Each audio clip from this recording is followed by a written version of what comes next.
안녕하세요. 저는 작게 귀금속 매장을 운영하고 있는 40대 남성입니다. 전 남들보다 조금 느지막한 나이에 가정을 꾸렸어요. 이제 곧 태어날 아이도 있다 보니 가족에 대한 책임감이 점점 커지고 있는 것 같아요. 그렇지만 모든 사람이 저와 똑같은 생각을 하는 건 아닌 것 같습니다. 여기 사연들 중에서도 가정은 내팽개치고 본인만 중요한 사람들이 가끔 올라오잖아요. 전 제 주변에 그런 사람이 없다고 생각했는데 역시나 제 주변에도 있더라고요. 그렇지만 인과응보라고 하죠. 가족을 등한시했던 한 사람의 말로를 여러분들께 알려드리고자 합니다. 저는 지방 진주에서 나고 자랐어요. 아버진 금은방을 운영하셨고 어머닌 가정주부셨습니다. 형제는 이남 일녀로 제가 가장 맞이고 밑으로 남동생, 여동생 이렇게 저희 집은 다섯 식구랍니다. 부모님은 제가 어릴 적부터 저에 대한 기대감이 크셨어요. 그러다 보니 늘 공부를 잘해야 한다, 공부를 해야 성공한다, 의대 가야 한다, 이런 말들을 자주 하셨죠. 그런 부모님의 기대에 부응하기 위해 저도 열심히 공부를 해서 반에서 3, 4등을 하곤 했지만 워낙 공부에 대한 흥미가 있었던 건 아니라 그 위로는 올라가지 못했습니다. 그러다 보니 성적이 조금이라도 떨어지면 부모님께선 정말 호되게 혼을 내셨어요. 정우가, 너 이번 시험 성적이 이게 뭐니? 이렇게 공부해서 서울에 있는 대학은 갈 수 있는 거야? 적어도 의대는 들어가야지. 그렇게 지원을 해주는데도 이 정도 성적밖에 못 받으면 어떻게 할 거야? 그러니까 말이야. 우리가 너한테 못 해주는 게 뭐가 있어? 학원 보내줘. 따순 밥 먹여줘. 필요한 건 다 사다 주는데 우리가 뭐 큰 거 바라니? 공부 열심히 해서 좋은 대학 가라는 거 그거 하나뿐인데 열심히 공부를 해야 될 거 아니야? 벌써부터 성적 이러면 어쩌려고? 저도 열심히 하고 있어요. 열심히 공부하는데도 잘 안 돼서. 열심히만 하면 뭐해? 잘해야지 잘. 아버진 정욱이 널 믿는다. 앞으로는 더 열심히 해서 이 아버지 바람 좀 제발 들어다오. 이렇게 저에 대한 기대감이 큰 압박으로 다가오다 보니 전 결국 고등학교 1학년 때 가출을 하게 되었습니다. 그때 집을 나가면서 전 아버지 금은방에서 팔찌를 가지고 나왔어요. 그걸 팔아 생활 자금으로 쓰려고 했었습니다. 그런데 그 팔찌 하나를 파는 것도 쉽지 않더라고요. 금은방에 딱 가서 물어보니까 아저씨가 절 가만히 보더니 엄청 꼬치꼬치 캐묻는 거예요. 예, 너 몇 살이니? 너 학생이지? 대체 몇 년생이야? 아니, 학생이 무슨 돈이 있어서 이 팔찌를 팔아? 어디서 훔쳐온 거 아니지? 훔친 거 아니에요. 그냥 값만 쳐주세요. 훔친 건지 아니지 내가 모르는데 어떻게 값을 다 줘? 시세 반값만 쳐줄 테니까 그거 받든가. 네? 아니, 그런 게 어딨어요. 그냥 안 팔게요. 사실 금은방 주인이 팔찌를 제 값에 주지 않겠다는 말 때문에도 있었지만 부모님께서 힘들게 일하는데 도저히 그 팔찌를 팔 수 없다는 생각도 들었습니다. 이상하게 부모님이 참 원망스러웠지만 그건 도저히 팔지도 못하겠더라고요. 그래서 그냥 정처 없이 터미널에서 어딜 가야 할까 고민만 하고 있었죠. 그러다 제가 가출한 걸 아시고 부모님께서 이곳저곳을 뒤지다가 무작정 터미널로 오셨습니다. 그때 제가 붙잡히게 된 거예요. 부모님께 붙잡히고서 전 그때 들었던 생각이 나 이제 죽었다였습니다.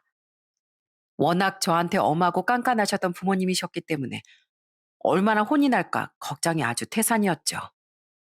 그런데 막상 엄마 아빠를 마주했을 때 반응은 뜻밖이었어요. 정우가 어디 가려고 그랬어? 정우가 엄마가 미안해. 엄마가 잘못했어. 이렇게 버스 타고 가버리면 어쩔 뻔했어. 너 영영 집에 안 돌아오려고 한 거야? 엄마가 미안하다. 정말 미안해. 그래, 이 녀석아. 엄마랑 아버지가 얼마나 걱정 많이 했는지 아냐? 아, 대체 왜 집을 나간 거야? 그게 엄마랑 아버지 때문에 좀 많이 힘들었어요.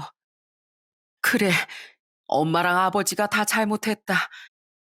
밥은 먹은 거야? 아휴, 그 사이 이렇게 초췌해진 것 좀 봐. 일단 집에 가서 밥부터 먹자.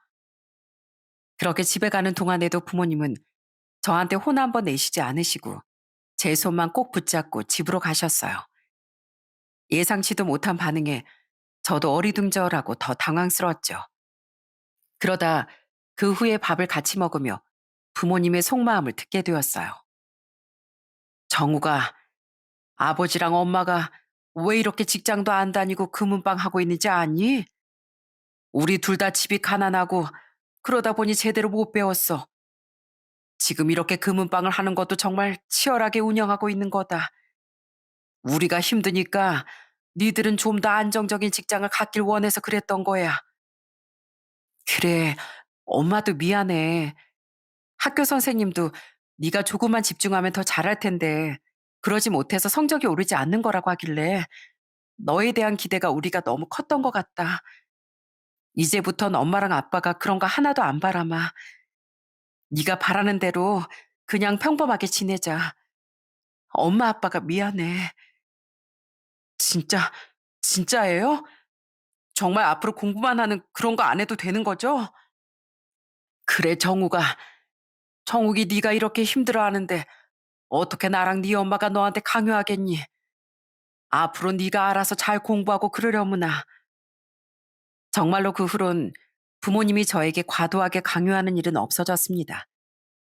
그렇지만 부모님의 기대는 정말 웃기게도 제 남동생에게 그대로 가더라고요. 다행히 남동생은 머리도 똑똑하고 공부도 재밌어 해서 반에서 1등도 하고 전교에서도 1등, 2등 하는 수재였어요. 그래서 결국은 제 남동생이 부모님 소원대로 의사가 됐고요. 전 평범하게 대학에 진학하고서 졸업 후 직장에 취직을 했습니다. 여동생도 대학 졸업 후 평범한 직장인이 되었죠. 그런데 솔직히 직장에 몇 년 다니다 보니까 좀 답답한 마음이 들기 시작했습니다. 쉬는 날에 낚시도 다니고 등산도 즐기면서 취미 생활도 많이 했는데 그런 것들을 해도 어느 순간부턴 헛헛한 느낌이 들더군요.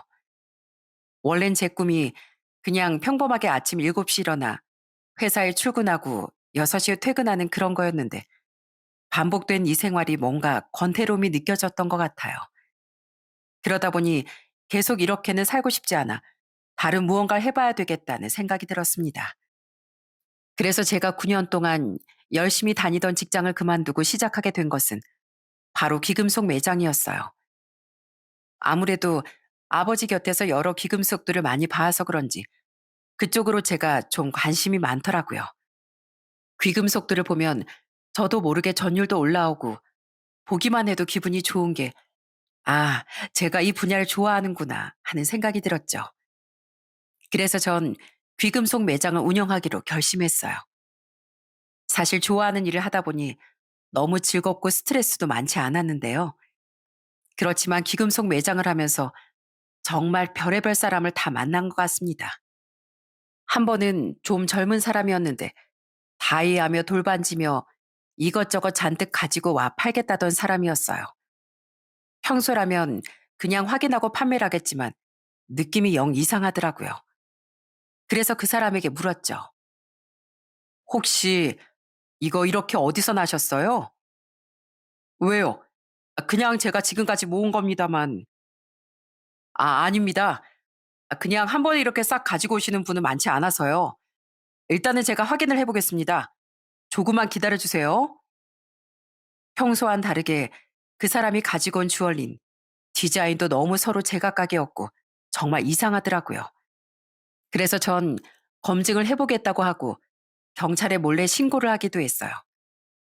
그렇게 경찰이 오고 나서 그 사람을 확인했는데 역시나 그 사람은 가정집을 털던 범인이더라고요. 그렇게 해서 잡혀간 사람은 한두 명이 아니었어요. 이쪽 계통에서 일을 하다 보니 사람 보는 눈도 좀 생기는 것 같더군요. 웃지 못할 해프닝 같았던 일들도 많았는데요. 특히나 많았던 일 중 하나가 바로 도금을 순금으로 알고 있었던 일이랍니다.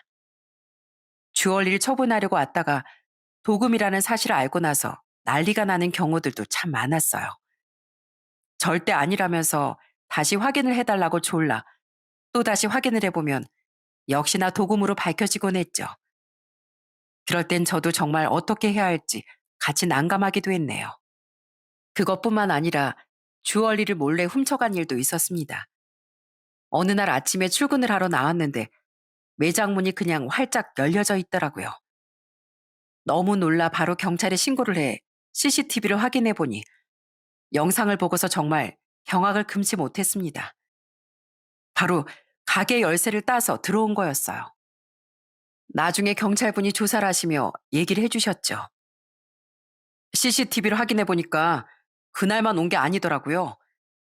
범인들이 한 일주일 정도 왔다 갔다 하면서 내부 상황이나 CCTV 확인을 한 것 같은데 다행히 이건 발견을 못했던 것 같네요. 경비 시스템이랑 이런 것도 다 해뒀는데 어떻게 이렇게 다 털릴 수가 있죠? 아마 여러 번 오면서 확인을 했던 것 같습니다. 워낙 범인들이 치밀하게 준비를 한 것 같아요. 다행히 CCTV 못 봤는지 범위도 찍히고 아마 금방 잡을 수 있을 겁니다. 정말 그때부턴 가게 보안에 더 신경을 썼던 것 같습니다.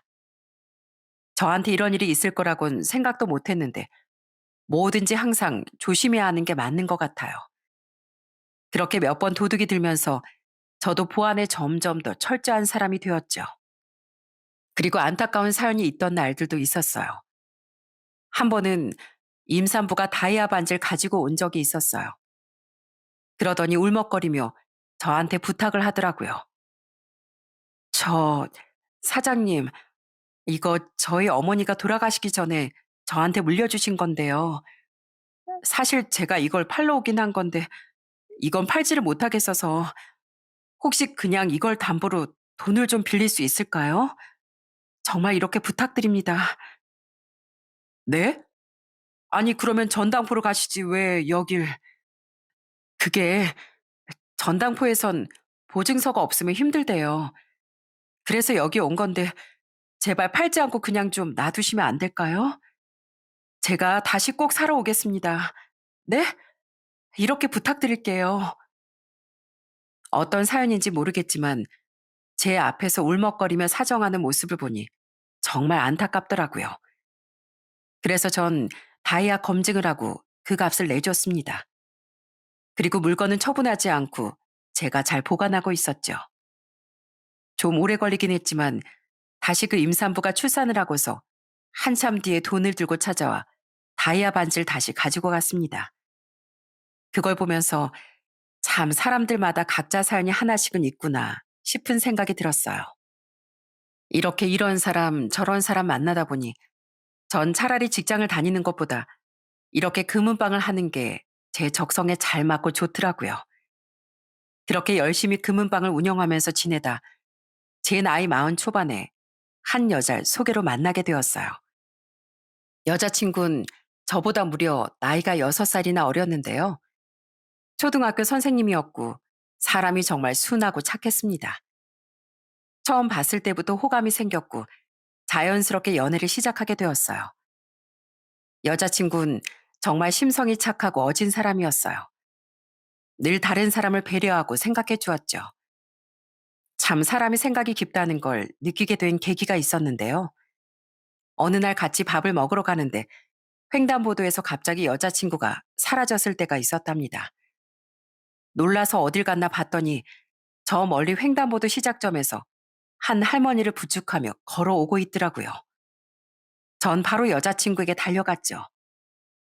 어르신, 제가 부축해 드릴 테니까 천천히 걸어가요. 여기 신호등이 좀 빨리 꺼지는 것 같아요. 그죠? 제가 옆에서 도와드릴 테니까 서두르지 마시고 천천히 가세요. 오빠, 같이 할머니 부축 좀 해드리자. 그래, 그래. 아이고, 고맙습니다. 아까도 건너지 못해서 있었는데 덕분에 감사합니다. 아니에요. 저도 여기 올 때마다 신호등이 짧아서 그렇더라고요. 여자친구는 다른 사람의 마음도 배려하며 항상 말도 예쁘게 잘했습니다. 특히나 어린아이들이나 노약자분이 계시면 늘 양보도 먼저 하고 따뜻하게 웃으며 인사도 해주곤 했어요. 그런 모습을 볼 때마다 참 이런 사람이라면 행복하게 평생을 살아갈 수 있겠다 생각을 했죠. 그것뿐만이 아니었어요. 연애를 하다가 엄마 생신이 되어 본가에 내려가게 되었는데 그 전날 만났더니 여자친구가 깜짝 선물을 준비했더라고요. 짜잔! 그때 어머님 정과 좋아하신다고 했지? 정과랑 어울리는 차 세트야. 오늘 가서 생일 축하해드리면서 같이 먹어. 어휴, 어떻게 이런 것까지 세심하게 다 준비했어. 그냥 지나가면서 한 말이었는데 이걸 다 기억하고 있었던 거야? 고마워. 엄마가 진짜 좋아하시겠다. 가서 좋은 시간 보내고 와. 얼마나 보고 싶으시겠어. 머리 떨어져 사니까 더 보고 싶으셨을 거야. 그렇게 하나하나 저에 대한 것들을 놓치지 않고 다 기억을 하고 있더라고요. 정말 무심하게 던진 듯 했던 말도 기억해 줬을 때 정말 감동이 컸습니다. 그런 여자친구는 연애하는 동안 한 번도 제 마음을 아프게 하거나 힘들게 한 적이 없었어요. 뭐든 저와 얘기하고 대화를 나누며 그렇게 사이좋게 지냈답니다. 그렇게 여자친구와 1년 정도 만나다 결혼 준비를 하게 되었어요. 그런데 처음 예비 장인을 만나던 날, 전 깜짝 놀랄 수밖에 없었어요. 예비 장인은 딱 봤을 때 덩치도 크고 얼굴도 까무잡잡하고 몸에는 전부 문신이 가득 채워져 있었거든요. 처음엔 좀 무섭기도 하더라고요. 긴장한 채 인사라니 시원시원하게 받아주시더군요. 안녕하세요. 박정욱이라고 합니다. 그래. 부모님은 뭐 하시고? 예, 진주에서 지금 귀금속 매장을 운영하고 계세요. 그래? 연세가 많으실 텐데 아직까지 운영하신다고? 네, 아직 정정하셔서 잘 운영하고 계십니다. 저도 부모님 따라서 귀금속 매장 운영하고 있고요. 적성에도 잘 맞고 열심히 운영하고 있습니다. 뭐 수입은 어느 정도 되는가? 솔직히 요즘은 경기가 좀 안 좋아서 예전처럼 잘 되는 건 아닙니다. 그래? 그래도 솔직해서 좋네. 다른 놈들은 잘 보이고 싶어서 나 부자다, 나 잘 나간다 이렇게 말했을 텐데 솔직해서 좋아. 그래, 자네 그럼 돈은 얼마나 모아놨는가? 네, 서울에 25평 자가는 제가 마련해 놓은 상태입니다. 25평 아파트? 열심히 살았구만. 그럼 한 달 월 매출은 구체적으로 얼마나 되나? 처음에 소개를 했을 때부터 사실 계속해서 금전적인 부분만 궁금해하는 게 좀 놀랍기도 했습니다. 그래도 딸이 결혼한다고 하니 이것저것 물어볼 수 있겠지 생각을 했어요. 그러다 여자친구도 이건 아니다 싶었는지 중간에서 말리더라고요. 아빠, 왜 그런 것까지 물어보세요? 이 사람 난처하게. 에헤이, 넌 가만히 있어. 아빠가 다 생각이 있으니까 물어보는 거야. 그런데 예비 장인의 한마디에 여자친구는 또 아무런 말도 하지 못했습니다. 그 모습을 보면서 제가 딱 느낀 게 이 집에서 예비 장인이란 사람은 좀 사람을 함부로 대하는구나를 느꼈습니다. 예비 장인이 저에게 이것저것 물어보는 동안 옆에서 예비 장모는 그냥 아무런 말도 하지 않고 가만히 앉아만 있었거든요. 말 그대로 이 집 대장은 예비 장인이었던 거죠. 그렇게 첫인사를 했던 날은 기분이 썩 좋지 않고 떨떠름한 상태에서 집을 나오게 되었어요. 다른 건 궁금해하지 않고 오로지 제 재산, 능력만 보시니 저 역시 기분이 좋을 수가 없었죠. 그때 여자친구가 저에게 얘기를 하더군요. 미안해. 기분 나빴지? 아빠가 원래 좀 저러셔. 다른 것보다 금전적인 걸 중요하게 생각하는 분이라 정말 미안해. 뭐, 난 괜찮은데 아까 보니까 당신이고 어머님이고 아버님한테 제대로 말 한마디도 못하는 것 같은데 집안에 무슨 사정이라도 있는 거야? 그게 사실은 아빠가 조직 생활을 좀 하셨었어.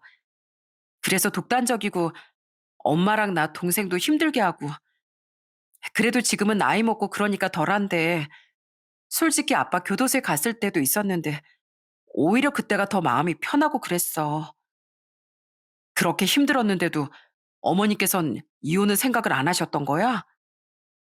아니, 엄마가 어렸을 때부터 이혼하자고 엄청 많이 얘기했는데 그렇게 해도 찾아와서 행패 부리고 그러다 보니까 엄마도 이제 나랑 여동생이 있으니 어떻게든 버티려고 하다 보니까 이렇게 나이가 들어버리신 거야.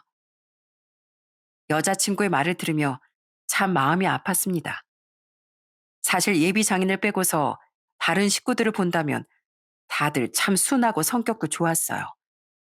특히나 예비 장모는 참 고우시고 정말로 저에게 따뜻하게 잘해주셨거든요. 다음 날 또 저에게 전화가 왔습니다. 전화를 해온 사람은 바로 예비 장모였고요. 나 소희 엄마예요.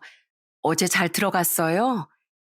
내가 정신이 없어서 제대로 마중도 못한 것 같아 이렇게 전화했어요. 어젠 정말 미안해요. 아휴, 우리 남편이 좀 유별나가지고 그래도 난 결혼 허락하고 남편도 허락한다고 했어요. 어제 남편이 좀 무리하게 행동한 거 정말 미안해요. 아닙니다, 어머님. 전 괜찮습니다.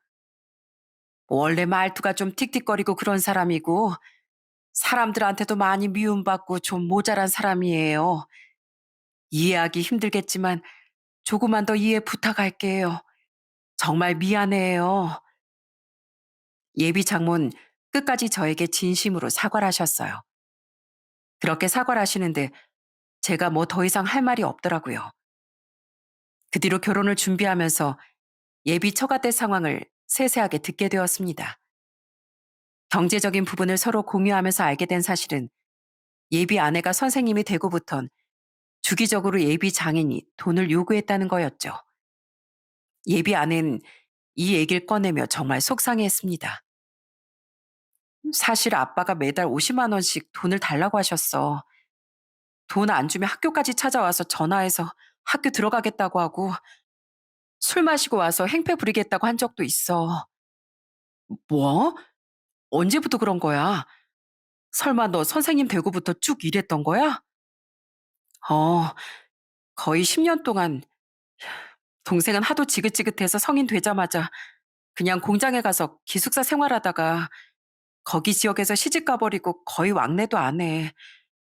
엄마랑 나랑만 가끔씩 연락하고 엄마가 버는 돈도 아빠가 다 가져가 버려서 엄마 생활비 좀 드리느라고 내가 돈을 많이 못 모았어. 미안해. 당신이 우리 집안 사정 이제 다 알았을 테고 다 봤으니까 당신이 원하지 않으면 이 결혼 파혼해도 돼.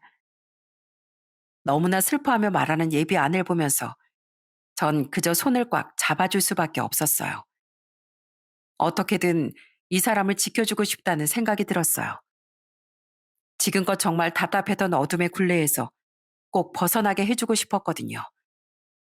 그건 예비 아내뿐만 아니라 예비 장모님도 마찬가지였죠.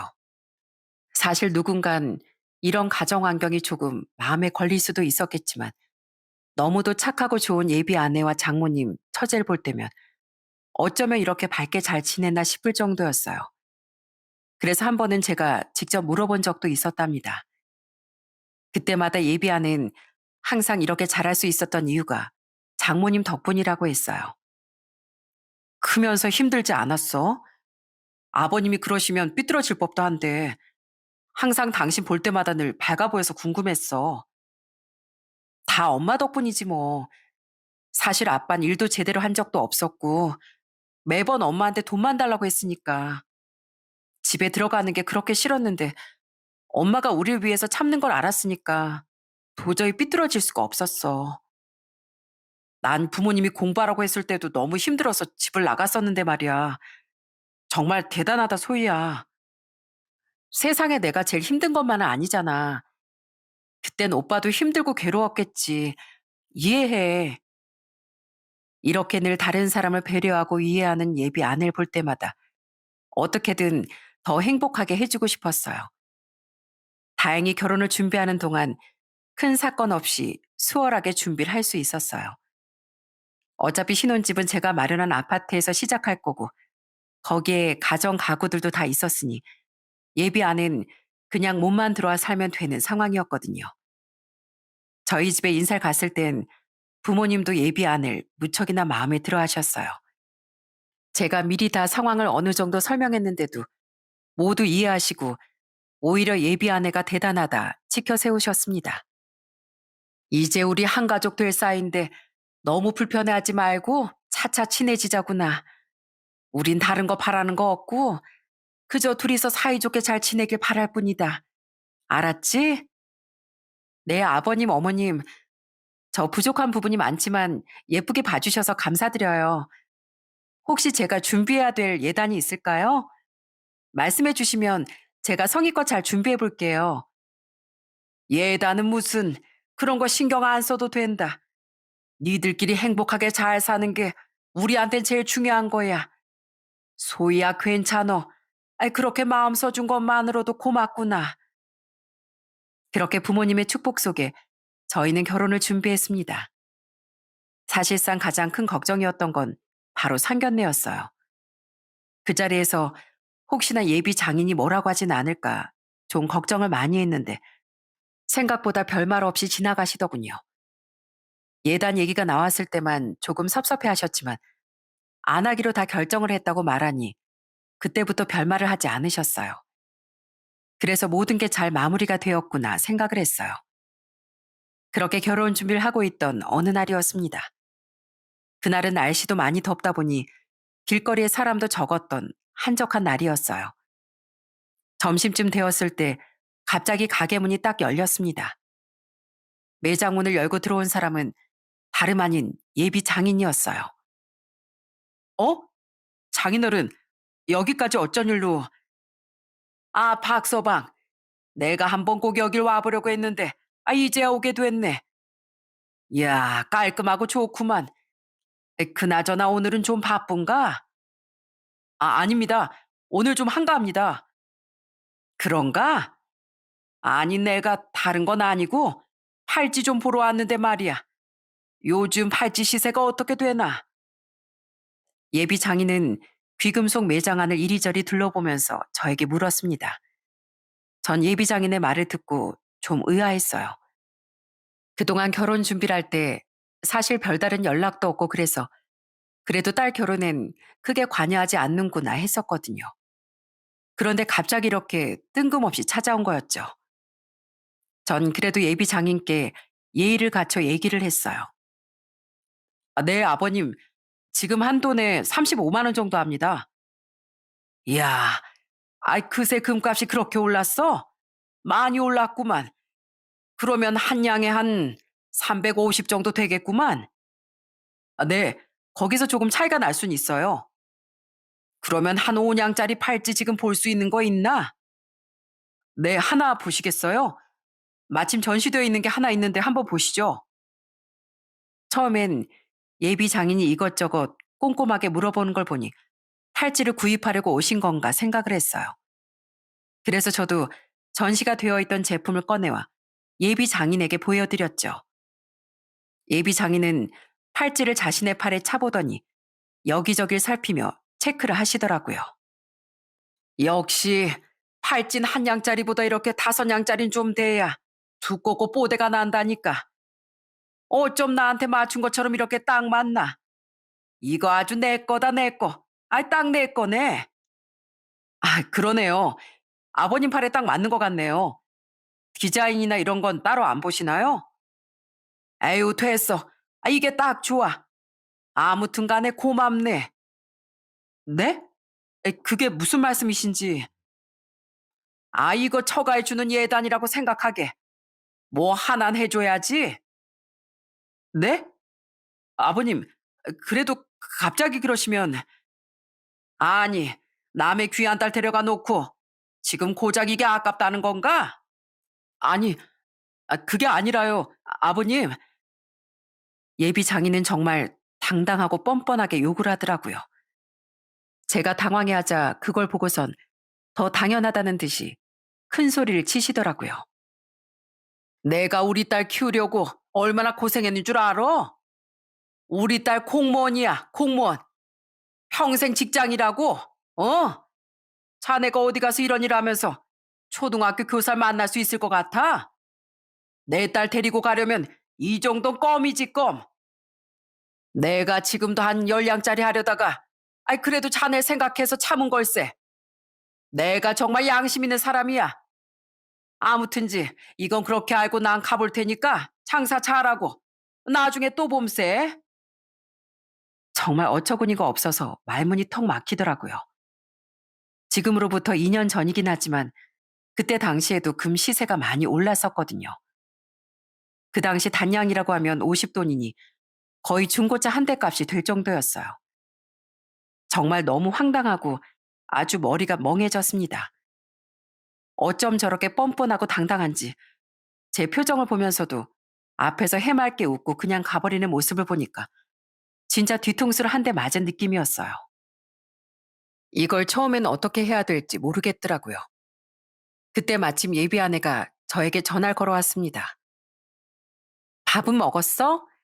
이제 점심때인데 또 굶고 그러는 거 아니지? 어, 수업은 다 끝났어? 어, 근데 목소리가 왜 그래? 무슨 일이라도 있었어? 목소리가 안 좋아. 그게 소희야. 내가 할 말이 있는데 아까 방금 아버님 여기 다녀가셨어. 뭐? 아빠가 거길 갔다 왔다고? 왜? 도대체 왜 거길 가신 거야? 역시나 예비 장인은 아무에게도 말을 안 하고 무작정 제 매장으로 찾아온 거였습니다. 도저히 저 혼자서 해결할 수 있는 일은 아닌 것 같아 전 예비 아내에게 사실대로 말하기로 했어요. 저 소희야, 사실은 아버님이 여기 오셔서 반냥짜리 팔찌를 그냥 가지고 가셨어. 뭐라고? 그냥 가져가 버렸다고? 어, 오셔선 이것저것 금 시세도 물어보시고 하시더니 난 팔찌를 구입하시려고 물어보시는 줄 알았거든. 그래서 전시된 거 보여드렸는데 그걸 차보시더니만 예단으로 생각해야겠다고 말하시곤 그걸 그냥 가지고 가버리셨어. 소희야 있지. 이건 그냥 넘어가면 안 될 것 같아. 그렇게 말을 하자 예비 아내는 그때부터 울분을 터뜨리기 시작했습니다. 예비 아내 입장에선 얼마나 창피하고 속상하고 미안한 일이겠어요. 떨리는 목소리로 토로하는데 너무 안쓰럽더라고요. 정말 아빠 진짜 왜 그러실까 진짜. 왜? 미안해. 내가 정말 미안해. 내가 대신 사과할게. 도대체 아빠는 왜 그러는지 모르겠어. 해달라는 거 다 해주고 내가 지금껏 얼마나 참았는데. 그래도 아빠라고 언젠간 정신 차리겠지. 늙으면 정신 차리겠지 하면서 기다렸는데 어떻게 지금 나이가 70이 다 됐는데도 이게 뭐 하는 건지 모르겠어. 정말 미안해. 너무 미안해. 소희야, 일단 진정해. 우리 어떻게 해야 될지 생각을 좀 해보자. 오빠, 그러지 말고 신고해. 난 괜찮으니까 바로 신고해. 지금 신고하지 않으면 우리 결혼한다고 해도 또 그럴 거야. 나 이제 아빠고 뭐고 절대 용서 못해. 바로 신고해. 알았지? 그렇게 예비 아내와 전화를 끊고 나서 예비 장모에게도 연락이 왔습니다. 이미 예비 아내에게 상황을 다 들었는지 예비 장모도 눈물을 흘리며 저에게 사과를 하셨어요. 자네에게 정말 내가 할 말이 없네. 면목이 없어. 정말 너무 미안하고 또 미안하네. 도저히 그 사람은 평생을 정신 차릴 생각이 없는 것 같아. 어떻게 우리한테도 모자라 자네한테까지 그러는지 원. 아휴, 정말 미안하네. 내 인생은 그렇다 치더라도 어떻게 자기 딸까지 인생을 망치려고 하는지 내가 정말 미안하네. 이렇게 사고를 친 사람은 뻔뻔한데 그 주변 사람들이 힘들어하는 걸 직접 보고 나니 더 이상은 그대로 두면 안 되겠다 싶더라고요. 그래서 전 미래를 생각하고 제 앞날을 생각하게 되었죠. 그냥 넘어가게 되면 또 똑같은 상황이 반복될 것 같아 저는 정말 경찰에 신고를 해버렸습니다. 출동한 경찰이 CCTV 자료를 가지고 가고 전 조사도 받았습니다. 그 전에 몇 번 귀금속 매장에 도둑이 들었던 일이 있었기 때문에 신고하는 과정은 어렵지 않았어요. 다만 마음이 좀 무거웠죠. 그런데 정식으로 고소를 하고 나니 예비 장인의 실체가 드러나더라고요. 예비 장인은 이미 전과가 팔범인 상황이었어요. 저도 그 사실을 알고 너무나 놀라웠어요. 정말 사고란 사고는 죄다 치고 다녔던 거구나 생각하니 그동안 처갓집 식구들이 얼마나 힘들었을까 마음이 답답했습니다. 그렇게 고소를 하고서 얼마 지나지 않아 저녁 시간에 예비 장인이 절 찾아왔습니다. 저는 사과라도 할 줄 알았는데 역시나 끝까지 뻔뻔하더라고요. 이야, 아이 자네가 어떻게 나한테 그럴 수가 있어? 내가 자네한테 어떤 사람인가? 나 자네 장인 될 사람이야, 장인. 근데 어떻게 신고를 해? 장인한테 이런 것도 못 해줘? 아무리 내가 그랬어도 경찰서에 신고하는 게 어디 있나? 나 이런 식으로 나오면 우리 딸 결혼 찬성 못하네. 반대 일세 반대. 절대로 결혼 못 시켜. 아주 그냥 이쁘다 이쁘다 해주니까 건방에 하늘을 찌르는구만. 좋은 말로 할 때 빨리 취하 안 해. 얼른 취하해. 바로 그때였습니다. 누군가가 딱 가게 문을 열고 들어오더라고요. 그건 바로 예비 아내였어요. 이미 얼굴이 울그락불그락해진 상태로 예비 아내는 예비 장인을 향해 소리를 치기 시작했어요. 여기가 어디라고 찾아와요? 어떻게 여기에 찾아오냐고. 무릎 꿇고 싹싹 빌어도 모자랄 판국에 어떻게 뻔뻔하게 그래? 아빠가 어떻게 그럴 수가 있어? 내 인생 망치는 것도 모자라 남의 인생도 망가뜨리려고 하는 거야? 내가 사라져주면 되겠어? 내가 사라지면 되겠냐고. 어떻게 자식을 앞세워서 그런 뻔뻔한 짓을 해? 예비 아내는 눈물을 펑펑 쏟으며 말을 했습니다. 그런 예비 아내가 너무나 안타깝고 안쓰러운 마음이 들었어요. 그런데도 불구하고 예비 장인은 미안한 마음은 안 드는지 그저 통곡하며 쓰러진 예비 아내를 그냥 쳐다만 보고 있더라고요. 그런 모습을 보면서 예비 장인에게 저는 통보했습니다. 저 절대 취하 안 합니다. 보세요. 당신 하나 때문에 온 집안이 이렇게 눈물바다입니다. 모두가 다 피눈물을 흘리고 있다고요. 대체 언제까지 가족들의 인생을 힘들게 할 겁니까? 당신? 자네 지금 나한테 말 다 했는가? 아니, 자네가 어떻게 나한테 그래? 그럼 아버님이라고 제가 불러야 하나요? 아버님이라는 호칭도 그 사람을 존중해야 나올 수 있는 호칭이에요. 제가 존중하지도 않는데 꼭 아버님이라고 불러야 하나요? 그리고 저 결혼 반대하신다면서요? 제가 굳이 결혼을 반대하는 사람한테까지 아버님이라고 불러야 되나요? 네, 저 절대 취하 못합니다. 아니요, 안 합니다. 절도죄가 어떤 죄인지 아세요? 타인이 점유하고 있는 재물을 절취하는 범죄로 말 그대로 도둑질이에요. 절도죄는 6년 이하의 징역이나 1,000만 원 이하의 벌금형이 나온다고 되어 있더라고요. 지금 정가도 팔범이시죠? 제가 이거 취하 안 해드리면 들어가서 언제 나오실지 모르는 거 아닌가요? 그리고 여기서 이렇게 행패 부리시면 영업 방해죄로 또 신고할 겁니다. 그러니까 추가로 처벌받기 싫으시면 그냥 나가시라고요. 얼른 나가세요. 제가 이렇게 강하게 나가자 그제서야 예비 장인은 갑자기 무릎을 꿇고 사과를 했습니다. 그렇게 당당한 모습은 어디 가고 갑자기 딴 사람처럼 행동하더라고요. 박서봐, 내가 진짜 미안하네. 내가 잘못했어. 이거 어떻게 용서 좀 해주면 안 되겠는가? 내가 다시 팔찌는 돌려줌세. 나 진짜 이번에 들어가면 정말 언제 나올지 모르는데 처음엔 내가 사과를 하려고 했는데 이놈의 자존심 때문에 말이 좀 혼나와서 그래. 용서해주게. 정말 미안하네. 내가 어떻게 하면 되겠는가?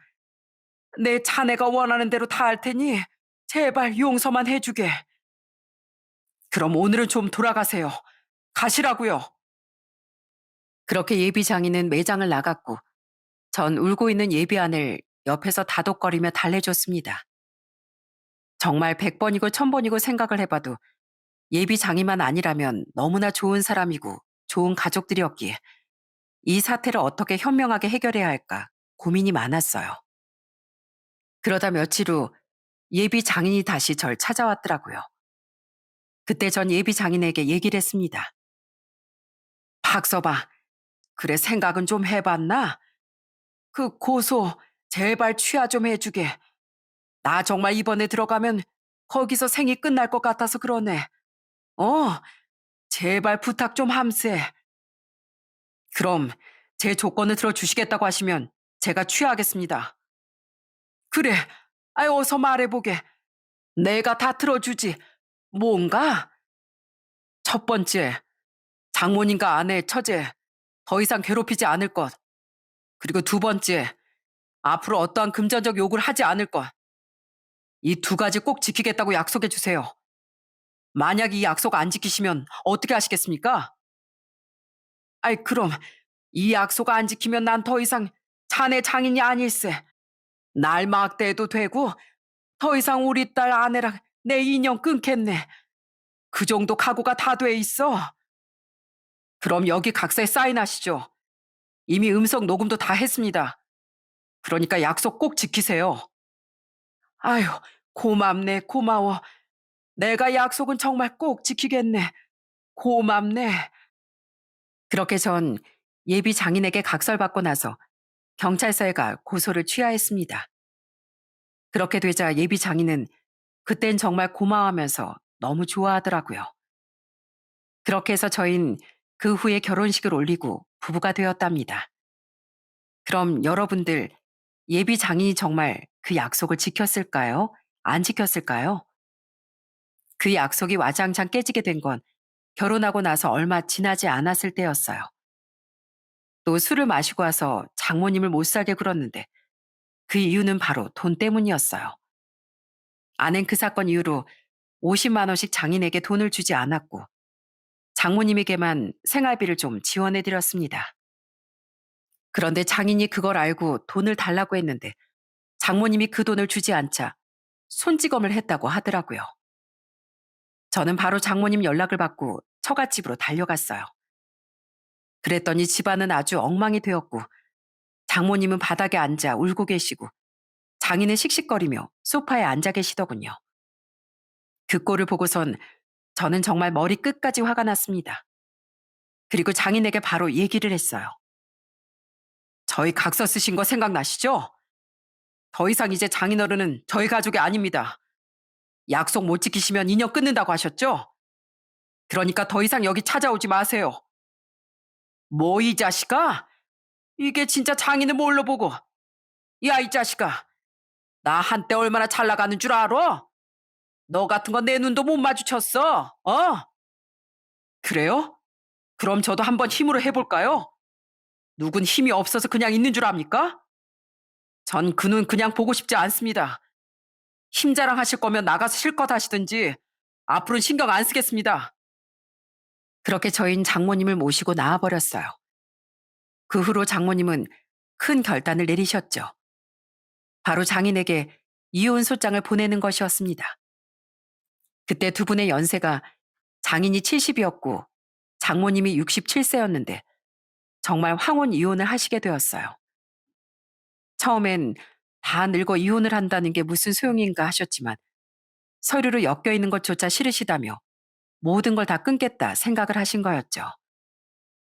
그렇게 이혼 소장을 보내고서도 장인은 정말 끝까지 지긋지긋하게 행동을 하시더군요. 진짜 매장에도 계속 찾아오고 집에도 몇 번을 찾아와 장모님을 찾으셨어요. 그래서 전 냉정하게 장인을 내쳤어요. 처음엔 힘으로 과격하게 행동을 하시길래 저도 당당하게 앞에 서서 맞섰어요. 사실 소시적 아무리 잘 나갔어도 나이 70 먹은 양반이 이제 나이 40대 중반인 사람을 어떻게 이기겠나요? 장인어른, 보세요. 힘으로 아무리 하셔도 못 이기십니다. 지금 백발이 다 되셨고 몸도 그렇게 약해지셨는데 언제까지 그렇게 사실 거예요? 지금 이렇게 된 건 다 장인어른이 만드신 겁니다. 책임지시고 반성하면서 사세요. 더 이상 가족들 괴롭히지 마시고 오늘부턴 장인어른 대접하는 거 마지막입니다. 그러니 앞으로 절대 찾아오지 마시고 경찰 부르기 전에 얼른 가세요. 그렇게 제가 냉정하게 끊고서야 장인은 더 이상 행패를 부리러 오지 않았습니다. 장모님의 이혼이 결정되고서 저흰 장모님을 저희 집에 모시고 살기로 했어요. 이렇게 모든 가족들이 다 장인에게 뒤돌아서고 나서야 뒤늦게 장인은 미안하다며 사과를 하시기도 했죠. 제 매장으로 찾아와 저에게 빌고 또 비셨습니다. 자네, 내가 이번에 딱 한 번만 부탁함세. 내가 다시 각서 쓸 테니까 제발 우리 딸들하고 아내 좀 설득해주면 안 되는가? 내가 그거 부탁하러 왔네. 제발 한 번만 얼굴이라도 좀 보게 해주게. 내가 무릎 꿇고 싹싹 필기라도 할 테니까. 이미 늦었습니다. 지금 장모님 어떤 줄 아시나요? 너무 행복해 하시고 얼굴도 좋아지셨어요. 그리고 따님들 어떤 줄 아세요? 이제 마음 편히 잠들 수 있다고 말합니다. 장인어른은 가족들에게 그런 존재였어요. 매일 밤 불안하게 만드는 그런 존재였다고요. 평생 가족들 불안에 떨게 한 게 바로 장인어른이셨어요. 지금껏 그렇게 만들어 놓고선 잘못했다고요? 정말 미안하시면 가족들 제발 편하게 살게 놔두세요. 이렇게 찾아오지 마시고요. 그렇게 제가 쫓아내버리자 그 뒤론 다시 찾아오지 않으십니다. 다만 가끔씩 문자로 연락이 오시곤 해요. 지금은 무슨 쪽방촌 같은 데서 혼자 살고 계시는 것 같더라고요. 가족 잃은 슬픔을 평생 느끼면서 그렇게 반성하며 사셨으면 좋겠습니다. 장모님께선 저희와 사시며 항상 저에게 고맙다고 말씀을 해주세요. 자신뿐만 아니라 딸들에게도 어두운 가정에서 살게 한 게 너무나 미안하고 마음 아팠는데 그 악순환의 고리를 끊어준 게 정말 고맙다고 하셨어요. 그리고 지금 아내는 임신 5개월입니다. 그래서 요즘은 일찍 매장 문을 닫고 퇴근해 아내와 같이 시간을 많이 보내고 있어요. 여보, 여기 만져봐. 복덩이가 발로 뻥뻥 차네. 봐봐, 느껴져? 진짜 신기한 것 같아. 우와, 이렇게 뻥뻥 잘 찬다고? 다리 힘이 장난이 아닌가 보다. 여보, 내가 마사지 좀 해줄게. 하루 종일 우리 복덩이가 여보 배를 이렇게 뻥뻥 차버리면 배 아프겠어. 아니야, 나보다 당신이 더 피곤하지 뭐. 매장에서 하루 종일 사람 상대하는 게 얼마나 힘든데. 나 말고 내가 당신 마사지 해줄게. 여기 얼른 앉아봐. 그렇게 다정하고 따뜻한 아내의 손길로 마사지를 받을 때면 정말 하루 피로가 사르르 녹는 것 같습니다. 진주에 계시는 우리 부모님도 항상 장모님을 잘 보살펴드리라고 말을 해주시고 아내에게도 따뜻하게 대해주라고 저에게 항상 얘기를 해주신답니다.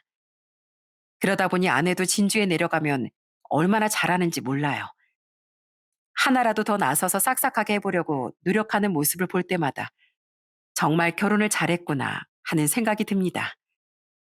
이제 어두운 그림자에서 벗어나 처가 식구들이 다시 밝은 세상으로 나온 것 같아 마음이 정말 많이 놓입니다. 사실 이 사연을 들으시는 분들 중에서도 저희 처가 같은 상황이신 분들도 계실 거라고 생각합니다. 살다 보니 부모라고 해서 다 같은 부모는 아니더라고요. 저도 이제 아이가 태어날 때가 되니 어떤 부모가 돼야 할지 생각을 많이 하게 되는데 부모라면 응당 태어난 아이를 위해 무한한 사랑을 줘야 한다고 생각해요. 그렇지만 부모이기 때문에 자식으로서 손을 놓지 못하는 분들도 많이 계실 텐데 가족이라는 이름 아래 상처받는 삶은 더 이상 가족이라고 부를 수도 없는 것 같습니다. 전 앞으로 저희 아내와 장모님 처제 그리고 저희 부모님 형제들과 잘 지내며 행복하게 살아보려고 합니다. 부모님께는 효도하고 이렇게 가족들이 다 행복하게 지낼 수 있도록 잘 지키면서 살아가려고요. 여러분들도 지금 삶의 행복을 방해하는 게 있으시다면 냉정하게 한 번쯤 생각해 보시는 게 어떨까요? 모든 분들이 겪고 있는 힘든 상황이 잘 지나가시길 바라며 전 이만 글을 마치도록 하겠습니다. 제 사연 들어주셔서 정말 감사합니다.